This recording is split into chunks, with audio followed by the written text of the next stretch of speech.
Good evening. Um, I have this, and I know I said that would be my next video, but then I didn't post anything Ash Wednesday, which was yesterday. Um, uh, and I'm still not quite in the mood to get into that yet. I instead felt it necessary to read a chapter out of a book that I have had but haven't really opened yet, and that is The Life of Christ by Bishop Fulton Sheen. And I noticed very recently that these chapters are fairly short, so there's no reason I can't, on top of this, read a chapter of this a night until it's finished. And I've got all kinds of things I can read, but since it is now Lent, I think I want to focus on. I might even put this on pause for a while, unless somebody wants more of the Apostolic Fathers. Let me know in the comments if that is the case. But since it is Lent, I would like to focus on more devotional work for the time being.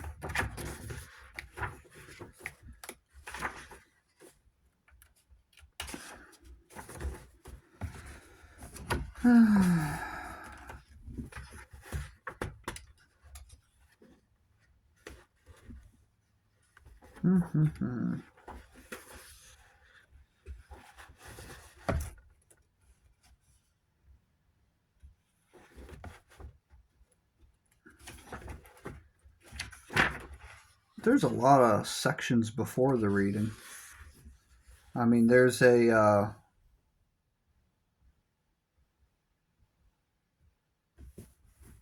foreword by Bishop Robert Barron.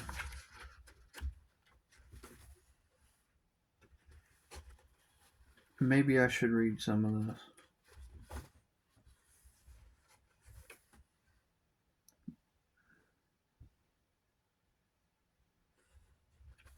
I think I will. It's a lot. I don't know if I'll get through it all because between the foreword and the preface, there's a foreword, an introduction, and a preface, and it's a little pile of pages here. So we'll see. Maybe I'll at least read the foreword by Bishop Robert Barron because I like Bishop Robert Barron. Forward, I preach one thing, Christ and Him crucified.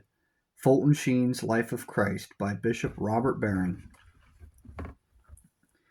Fulton Sheen was a bishop of the Catholic Church, a fine literary stylist, a first-rate academic, a television and radio personality, and one of the most successful evangelists of the 20th century. No single work of his brings as many identities and gifts together as fully as his compelling Life of Christ, a book that turns smart, sentimental, devotional, philosophical, and mystical. Attentive readers will notice throughout this text echoes of Sheen sermons, articles, and broadcasts, but there is a breadth of freshness in this book that is simply unrivaled by anything else that the master communicator produced.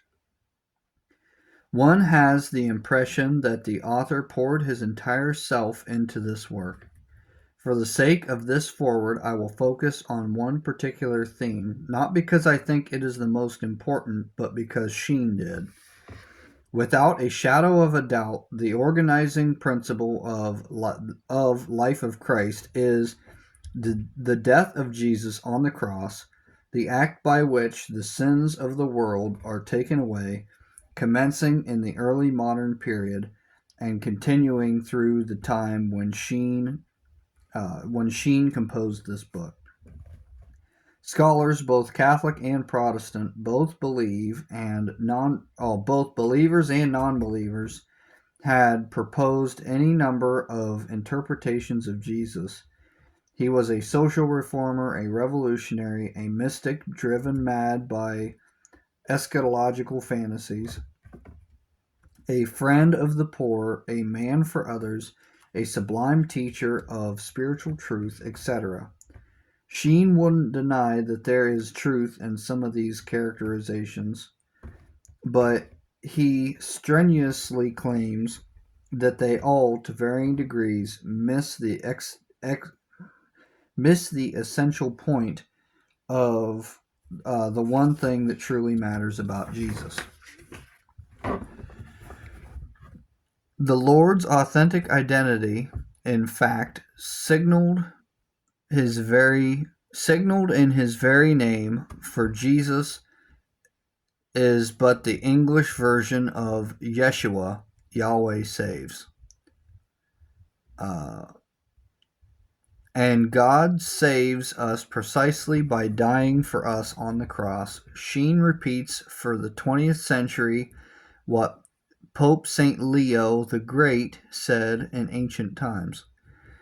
There was no other reason for the Son of God to be born than that he might be fixed to a cross.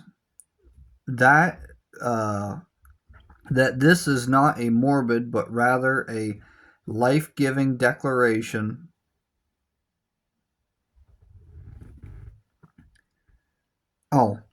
that this is not a morbid but rather a life-giving declaration in many ways the central argument of the life of Christ. One of the clearest presentations of the centrality of the Passion is in the chapter entitled "The Three Short Cuts from the Cross," which deals with the temptations of Jesus in the wilderness. The first seduction offered by the devil to the hungry Christ is to turn stones into bread.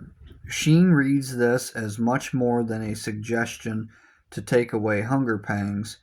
Instead, it is the much more far-ranging and dangerous temptation to become a baker instead of a savior. This is to say, a social reformer instead of a redeemer. Sheen had a visceral dislike for communism, and in this context he uncovers the central problem with that political system, a denial of the spiritual and concomitant reduction to the economic. On the communist reading, the principal problem in human life is economic injustice, and hence the messianic task is to feed the hungry, to respond to the physical needs of the human race. But Jesus knew that the first problem is sin, and that the messianic task is therefore redemption.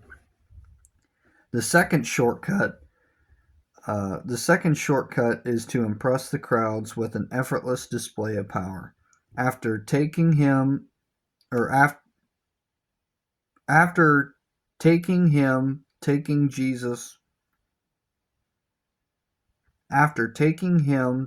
Jesus to a lofty, impressive pinnacle of the temple, the devil says, "Cast thyself down to the earth, for it is written, He has given charge to his angels concerning thee."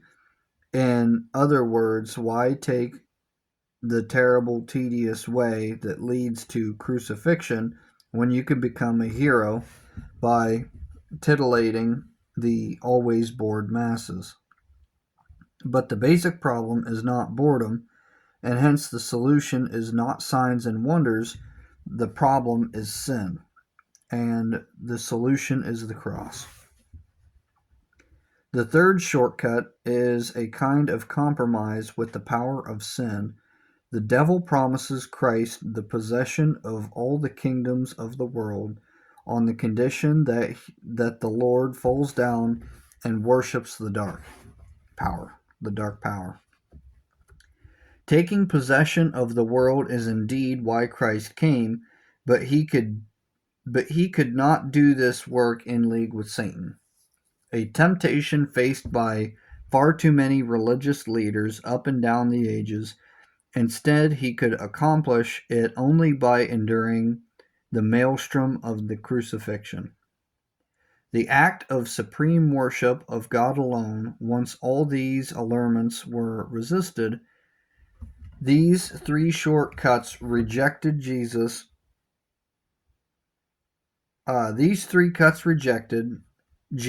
was ready to commence his saving work. And under his interpretive rubric, Filton Sheen reads the whole of Jesus' public ministry, the miracle at Cana, the transfiguration, the choosing of the 12, the healing of the blind Bartimaeus, the conversation with the woman at the well, the nightmare colloquy with Nicodemus. Everything that he said and did bears a relation to the cross and is properly understood only in light of the cross. Life of Christ is a capacious, complex, sprawling text, but at the same time, it possesses an extraordinary thematic unity. With St. Paul, Filton Sheen says on every page, I preach one thing, Christ and Him crucified.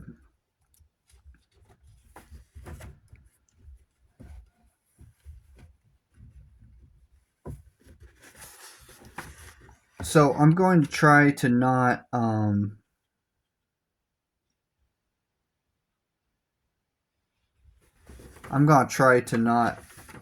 make this super long because I'm getting better internet soon, but at the moment it's terrible. So it takes me a long time.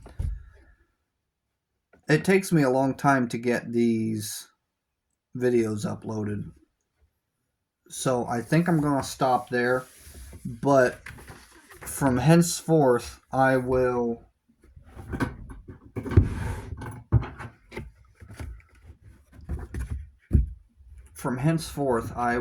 read a chapter of this a day until it's done. I think it was enough to keep me busy for a while. There's 62 chapters. So that's about a couple months I can spend on this. But I will read a chapter of this a night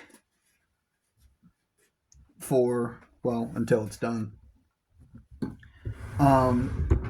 Another option I have, which my picture is up there, so I don't know that I want to pull it down, but it's my understanding that I also have The Imitation of Christ, and I haven't read that yet, but it's my understanding that that's more of a personal devotion.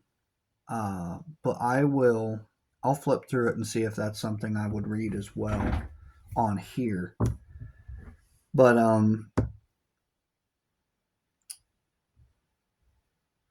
I think I might upload multiple videos maybe, or at least record multiple and then upload them as I can. But that will be it for that. But I will be continuing. I'll put that on my use pile. I'll be continuing to read this, and then